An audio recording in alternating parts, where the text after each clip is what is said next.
India versus England T20 வரலாற்றிலேயே படு மோசமான ரெக்கார்ட். தலை குனிந்த இங்கிலாந்து. இதெல்லாம் தேவையா? வாங்க இந்த வீடியோல முழுமையா பார்க்கலாம். இந்திய அணிக்கு எதிரான 5வது T20 போட்டியில் இங்கிலாந்து அணி வரலாற்றிலேயே மிக மோசமான தோல்வியை தழுவி உள்ளது.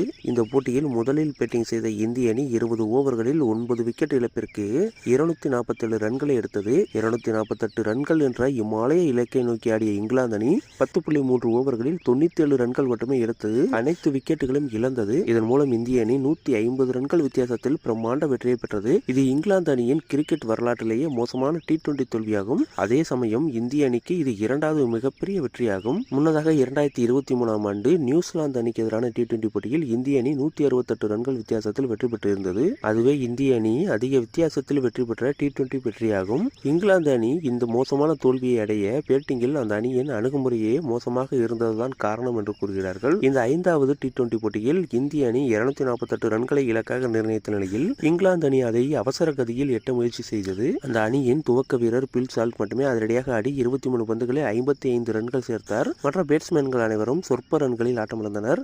ஒரு கட்டத்தில் இந்திய அணியின் பகுதி நேர பந்து வீச்சாளரான சிவம் துபே மற்றும் அபிஷேக் சர்மா தலா 2 விக்கெட்டுகளை வீழ்த்தி இங்கிலாந்து அணிக்கு அழுத்தம் கொடுத்தனர். முகமது சமி 2.3 ஓவர்களில் 25 ரன்களை மட்டுமே விட்டுக் கொடுத்து 3 விக்கெட்டுகளை வீழ்த்தினார். வருண் சக்கரவர்த்தி 2 ஓவர்களில் 25 ரன்கள் மட்டுமே விட்டுக் கொடுத்து 2 விக்கெட்டுகளை வீழ்த்தினார். ரவி பிஷ்னாய் 1 ஓவர் வீசி 1 விக்கெட்டை வீழ்த்தினார். இந்திய பந்து வீச்சாளர்களுக்கு விக்கெட்டுகள் மிக எளிதாகவே கிடைத்தன. அந்த அளவுக்கு இங்கிலாந்து வீரர்கள் வாரி வழங்கினர். வெறும் 10.3 ஓவர்கள் மட்டுமே தாக்குப்பிடித்த இங்கிலாந்து அணி 97 ரன்களுக்கு ஆல் அவுட் ஆனது.